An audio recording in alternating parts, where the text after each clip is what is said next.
Dan Geltrude, Geltrude and Company founder, joins us now as part of our retirement series brought to you by Fidelity Investments. Dan, we often talk about where there might be buying opportunities in this market for those who have a long-term time horizon, but how can those who are planning to retire soon mitigate risk to their nest egg portfolio?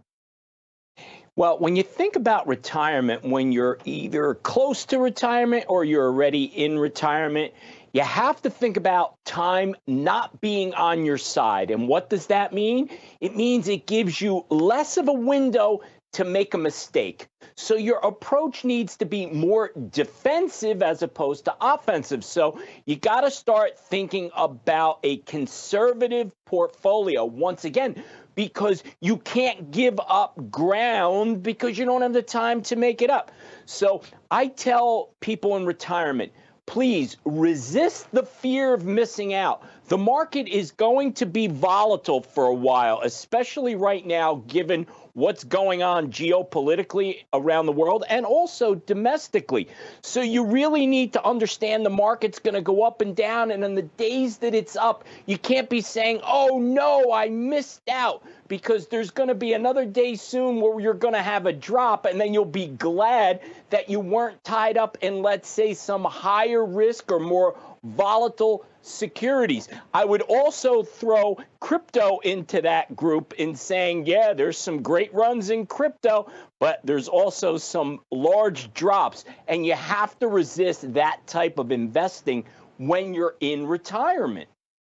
So what if you were forced to retire early as a result of some of the early pandemic layoffs that we saw?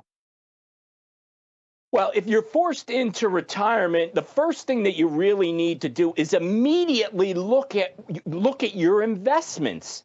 That's the first thing. And you need to make sure that they're aligned with what your future plans are. Specifically, what's your lifestyle going to be?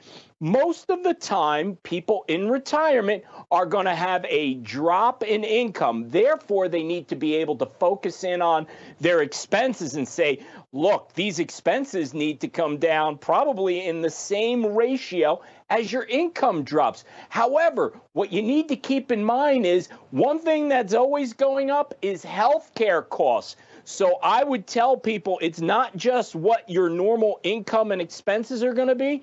It's that projection of where healthcare costs are going to go. So you need to be really careful about conserving that income flow in retirement. Okay, so you read my mind on that front, because how healthcare costs post-pandemic for the most vulnerable age groups change, that is going to impact the retirement savings calculus. And so what is the real number that we've now gotten ourselves to with regard to the amount that people should be baseline saving for retirement? Well, when you're now, if we're talking about those that are on the younger side here, and it comes to retirement, what I tell young people is put away as much as you possibly can, as early as you can. Time is on your side, so let that grow. It goes back to the old adage. What is the best time to plant a tree? 20 years ago. Second best time, today. So it's never too late to start the retirement process for savings. The longer you wait, however, the more you need to put away. Now, that brings us back to where this is going to go with healthcare costs. Healthcare costs are only going to go up, which means whatever your projections are based upon where healthcare costs are today, you're going to need more because they are going to continue to go up in the future. Now, where exactly that's going to fall, it's hard to say, but if you know it's coming, you need to build in some cushion to that savings, knowing that you're going to need more than anticipated for those healthcare costs. Certainly. And so where have you been advising for the activity, the volatility that we've seen in the markets right now for those who are even trying to make the strategic additions into their portfolio to best position themselves for not just the volatility that we're seeing right now, but also for what is hopefully an opportunity to see some growth in their portfolio going forward from here? Well, let me ask for some clarification. Are we talking about people who are close to retirement, or are we talking about some people who have runway? Because the answer is quite different. The younger you are, then I would say, look, you need to have a portfolio that's much more heavy in the equity area. Why?